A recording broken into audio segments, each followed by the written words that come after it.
Hi, I'm Mike, PokeTips Mike, and it's that fun time of year again where we have some new Pokemon games on the horizon, Pokemon Brilliant Diamond and Shining Pearl. And I've got to say, I've been looking forward to these remakes. Between the original Diamond Pearl and Platinum version, I've easily put over 1,000 hours into these games. Sounds kinda bad. Hey Siri, how many days is 1,000 hours? 41.67 days. Yeah, so I spent a little more time than any reasonable human should playing these games. So today, we might as well talk about my hopes and my wish list for what we see in the remakes. Now, a little disclaimer before we jump into this, a lot of the stuff on my wish list, I definitely do not see happening. It is 100% a wish list, a hope list, and some of my hopes might be a little ambitious, but as somebody who loves the Sinnoh region, I would just love to see these remakes be as best as they possibly could be. So without further ado, let's jump right into it. Alright, so number 1, or number 7, I don't really know how to start these lists anyway. I think we gotta do something with Darkrai. In the original Pokemon Diamond and Pearl, Darkrai is a mythical Pokemon. However, unlike a lot of mythical Pokemon throughout the Pokemon games, its existence was actually hinted at throughout the story of Diamond and Pearl. In Canalave City, home of Sinnoh's 6th gym, there's a lot of mysterious stuff going on. For starters, there's a poor little boy who's having nightmares saying, Dark is watching me.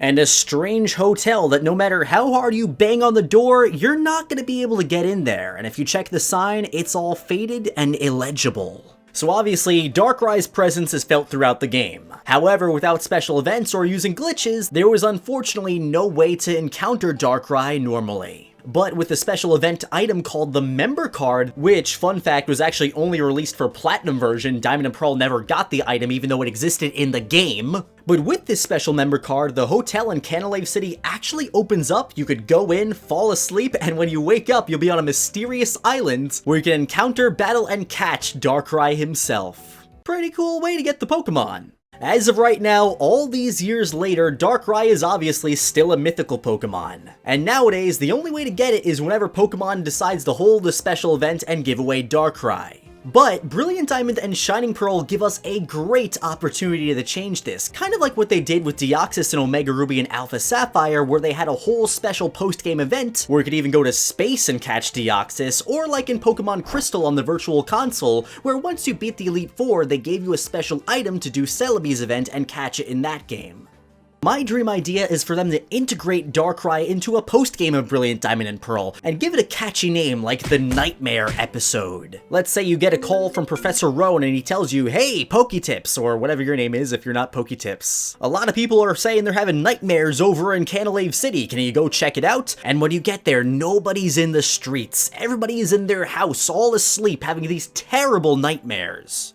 Everybody except one person, a person who invites you to come take a rest inside of the hotel. So you do, and you go to sleep and you wake up in a dream and boom, there's Darkrai on its own island. But you, being a Pokemon trainer who was able to beat the Elite Four, the champion, you're able to handle it, catch, battle, beat it, whatever you want to do. And after you do that, you save everybody from their nightmares and everything goes back to business as usual. Or since, once again, Darkrai and Cresselia are linked together, maybe there could be a post-game story involving both of those. Either way, I think with these remakes, it's finally time to make Darkrai and the other Sinnoh mythicals like Shaman, Manaphy, Arceus permanently available instead of making us wait until Pokemon decides to do a special event and give them away.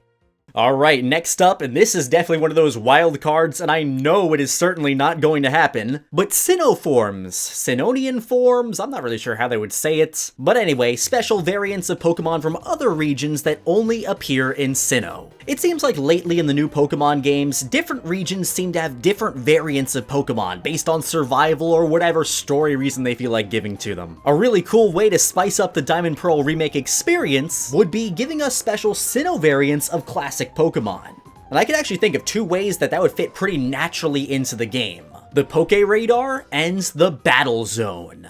For those of you that haven't played Pokemon Diamond, Pearl, and Platinum, the Battle Zone is a huge island located north of the Sinnoh region that you gain access to after becoming the champion. This is a really cool area, which I think if nowadays Diamond and Pearl were released for the first time, this would totally be DLC. But the terrain here is much different than most of the Sinnoh region, like having a pretty crazy volcano. The Battle Zone is also pretty cool because it's one of the only places that you could find Pokemon natively that aren't in the Sinnoh region Pokedex. For Diamond Pearl players, this is really the first place you're going to end up seeing Pidgey, Rattata, Spearow, all those kinds of Pokemon. And I would think, based on the insane terrain over here, this would be the perfect spot to put regional Pokemon. There's even a place over here called the Survival Area. Maybe there would be Pokemon that would have to adapt to survive in these types of areas. And like I mentioned briefly before, the Poke Radar is another way you could integrate regional forms into Sinnoh. You get this item once you become the champion, and it allows you to shiny hunt, but it also allows you to go back to routes and find Pokemon that normally wouldn't appear there, like a Nidoran on Route 201. Again, do I think this is gonna happen? Probably not. But would it be cool? Yeah. It would definitely be pretty crazy finding new Pokemon in Sinnoh in a game that you would think would just be another remake.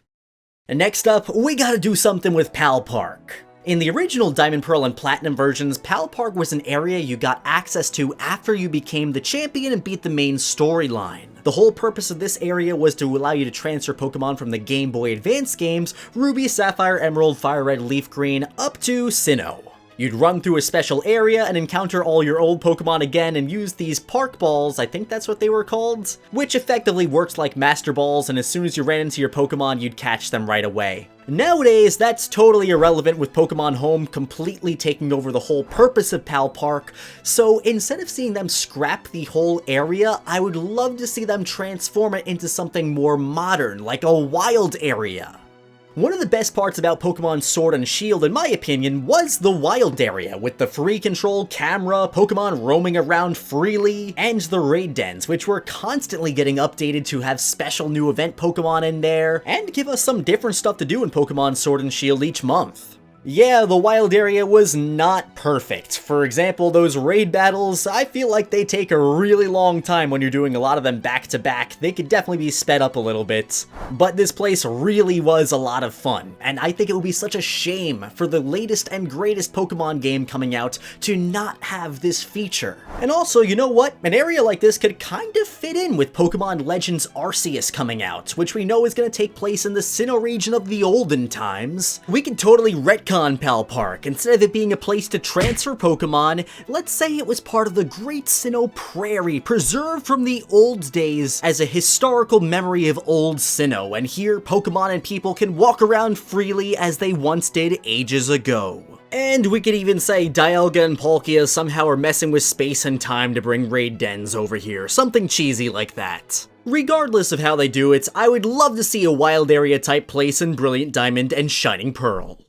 Alright, now we're getting about halfway through this list, and this next one is gonna be a pretty obvious one, but I think it needs to be said, Platinum features. Obviously, Brilliant Diamond, Shining Pearl, they're gonna be based off of Diamond and Pearl and not Pokemon Platinum, the enhanced third version game. But man, Platinum was such a good game. They made so many great changes to Diamond and Pearl that it would be a shame if the remakes for Diamond and Pearl didn't take a few of them and bring them over. For example, one of the most mandatory changes that I think has to happen, and I think Pokemon realize this too, because we have some decent evidence of it probably happening, the expanded Pokedex from Pokemon Platinum version. Diamond and Pearl, when they released, only had 151 Pokemon in their regional Pokedex. A small regional Pokedex of 151 Pokemon can work, however, Diamond and Pearl, they had some weird oversights, some strange flaws. And I think everybody knows about this now, but Fire Pokemon. In Diamond and Pearl version, there were only 2 Fire-type evolution lines you could choose from, Chimchar, Monferno, and Infernape, and Ponyta and Rapidash. Which basically meant if you didn't choose Chimchar as your starter, the only fire Pokemon you could get in all of Diamond and Pearl before beating the main storyline was literally only the Flaming Pony.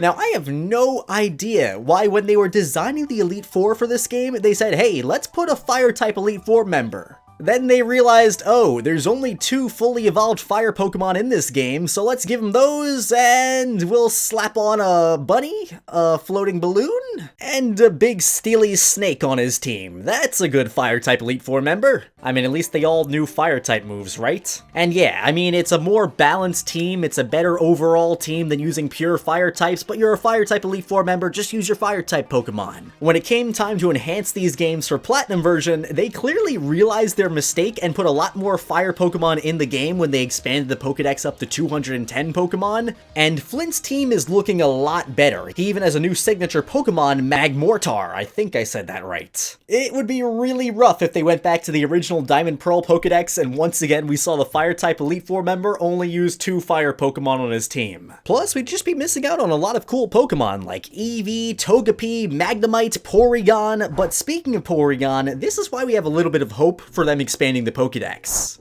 In the trailer for Brilliant Diamond Shining Pearl, we get to see a Garchomp battling a Porygon Z, which wasn't present in the original Sinnoh region Pokedex, and instead was something you'd have to get post-game. I don't think they would be showing us post-game footage in the trailer for the game right now, so this gives me hope that they're going to be expanding the Pokedex for these remakes. Other changes I'd like to see brought back in some way, shape, or form: the Distortion World. Obviously, that probably won't fit into the main storyline, but giving us some sort of post-game episode for that would be kinda cool. I really like how Platinum version expanded on the whole Team Galactic story. For example, you got to meet Cyrus a little bit earlier on in Platinum version than you did in Diamond and Pearl, and they introduced the character of Looker, the detective spy. It would be a shame to see him go. He was a pretty fun part of Platinum. Oh, and the Wi-Fi minigame plaza, that would be pretty fun to bring back too. But the one big Platinum feature that deserves its own little bullet point here, the Battle Frontier.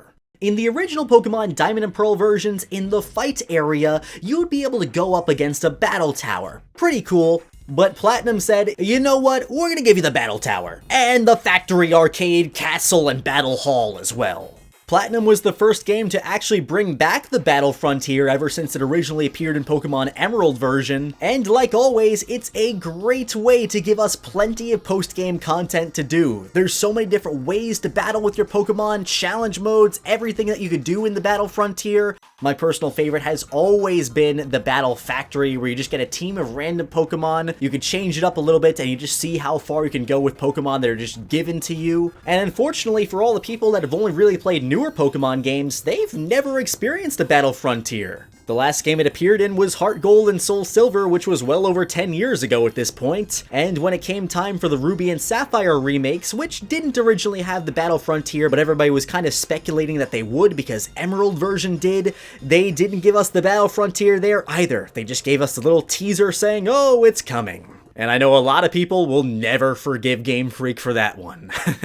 At this point, I have zero expectation for the Battle Frontier coming back, but I'm gonna mention it just because. I wish it came back, but I know it's not happening. But something that I think has a really good shot at actually happening this time around, the removal of HMs. Please, Game Freak. Well, actually, Game Freak's not designing this game. It is, I think, Ilka Studios, something like that. Please, Ilka, no HMs. Get rid of those hidden machines. I feel weird having to still ask for this because I feel like at this point HMs are just gone. Nobody really liked HMs that much. And ever since Sun and Moon got rid of them for the Ride Pager, we haven't seen them come back. There's still a part of me that worries that they might decide to bring it back because it's a remake game. And the Sinnoh region, it was one of the worst games for hidden machines. There were 8 different HMs in this game. I'm just hoping that somehow they find a way to integrate the Ride Pager or something to that effect that just replaces the need for hidden machines into the story so we don't have to use all those HMs again. See, like, not only did we have the classic HMs like Cut Fly, Surf Strength, Rock Smash, we had some weird ones in this generation too. Defog, for like the 1 or 2 areas in the game where the route was just so foggy that you needed a bird Pokemon to just flap away all the fog and make it so you could actually see where you're going. And Rock Climb, which made it so your Pokemon could climb up rocks for you. At least these games didn't have Whirlpool. You know, I feel so lucky that in Diamond Pearl Platinum we had B-Barrel pretty easily accessible because that was a beast. It could learn so many HMs, but please, let's not have to make our B-Doofs and B-Barrels slaves once again. Moving right along, this next one is actually something I expect to happen. If it doesn't happen this time around, I just won't understand why. But in Brilliant Diamond and Shining Pearl, let us please use the underground over Wi-Fi. In Diamond and Pearl, once you get to Eterna City, you get something called the Explorer Kit, which allows you to access one of the coolest places in all of Pokemon, a whole underground labyrinth underneath the Sinnoh region. Here you can dig into walls to find all sorts of goodies like shards and even fossils to revive Pokemon. You can dig into the wall to make your own secret base and then decorate it however you want. And if you had a friend over, you were able to do even more things. See, this was one of the coolest areas to me because this was like the only place in Pokemon back then where you could directly see your friend's character on your screen. If you were both underground, you'd be able to visit each other's secret bases, set all sorts of crazy traps for them, play capture the flag and steal their secret base flag, and then try to take it back for them and all that kind of crazy stuff. I spent a pretty decent chunk of time just playing underground with my friends in these games because it was so much fun. But one of the biggest disappointing things to me was you were not able to play online underground with your friends, even if they were registered to your friend code list, the PalPad. Nowadays, I feel like having it work over Wi-Fi is an essential feature. And it should have been back then too. A bunch of people, we all thought that it was just going to work online on Wi-Fi and we're kind of surprised when it didn't. But nowadays with Nintendo Switch Online, I think this is essential, especially since the way to get Spiritomb is tied to capturing your friend's flags. I think you need to steal your friend's secret base flag like 32 times or something like that to unlock an encounter with Spiritomb, so it would only make sense now for us to be able to do this online to make Spiritomb easy to access. And look, we all loved sharing our secret bases over Wi-Fi back in Omega Ruby and Alpha Sapphire, and yeah, the underground is a lot more complex than sharing secret bases in Omega Ruby Alpha Sapphire was, but it's almost 7 years later. I think they could figure that out now, and wow, that's weird. Omega Ruby and Alpha Sapphire came out almost 7 years ago. Now, I could keep going on because there's plenty more stuff I want to see in these remakes, like following Pokemon, wild Pokemon in the overworld like the Let's Go and Sword and Shield games, trainer customization, again, that should just be an essential feature that we shouldn't have to ask for by now, but I think I'll just cut my list here. I don't want to get myself too disappointed when these games come out and they only do maybe 1 or 2 of the things on this list. So my friends, now it's your turn. Down in the comment section, let me know, what do you want to see the most in Pokemon Brilliant Diamond and Shining Pearl? As always, my friends, thanks so much for watching the video. I hope you enjoyed it, and if you did, make sure to give it a big thumbs up and subscribe to the channel if you're new. Thanks again for watching, and I'll be seeing you in the next one.